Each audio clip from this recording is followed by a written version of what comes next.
Do you ever look around and feel like you're just falling behind?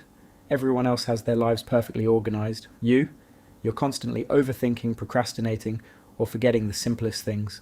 It's easy to look at that mess and think, maybe I'm just not that smart. But what if that exact chaos is the biggest proof of your intelligence? Today, we are breaking down the bizarre habits that actually signal a high IQ. Stick around until the end, because the last one is probably the thing you criticise yourself for every single day. Let's get into it. Welcome to what I call the bandwidth paradox. Your brain is downloading so much background data that your physical avatar actually lags in real life. Let's start with your physical hardware. Look at your hands right now. Maybe you've got potato chip crumbs stuck to you, or weird oil stains on your fingers. You look at your desk and it's an absolute disaster zone. People call this lazy. It's not. This physical entropy is just a byproduct of your brain building high-level neural connections. You're simply too busy processing to care about the crumbs. And your sleep schedule? You're probably a chronic night owl. When normal people power down at 10 p.m, your brain treats midnight like the grand opening of a theme park. It's not insomnia. It's your brain actively seeking out quiet, distraction-free server time. Now let's talk about background processing. You probably talk to yourself a lot.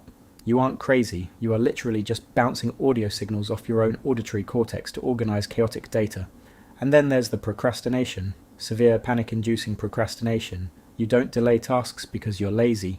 You do it because your brain actually needs the pure adrenaline of a looming deadline. Put that same brain in a room filled with small talk and your system crashes. High IQ individuals process so many micro-expressions, underlying tones, and environmental details that multiplayer mode simply exhausts your RAM. Finally, we get to the core algorithm. Trying to pick a restaurant. Your brain runs 14,000 parallel universe simulations on traffic patterns and menu options. You are paralyzed by overthinking. And when things get dark, you have a deeply twisted sense of humor. If you're at a serious event and a completely inappropriate joke pops into your head, relax. It takes serious cognitive flexibility to process tragedy and instantly reframe it into a joke. It's high-speed cognitive reframing. But here is the glitch that really hurts. You constantly feel like a fraud, the classic imposter syndrome. The people who know the least are usually the most confident. Your brain, however, is smart enough to comprehend exactly how much you don't know. And the final glitch, the one you probably hate yourself for, is the dopamine DLC addiction. You get intensely obsessed with a random new hobby. Medieval blacksmithing, urban foraging, whatever. You master the basics in a week. Then, you abandon it completely, forever. You didn't give up. Your brain just extracted the learning pattern and moved on. So, if you constantly lose your keys while contemplating the fabric of reality, congratulations, your hardware is fine. You're just running too many tabs. Subscribe to the channel before your brain runs out of memory, and tell me below, how many tabs do you currently have open?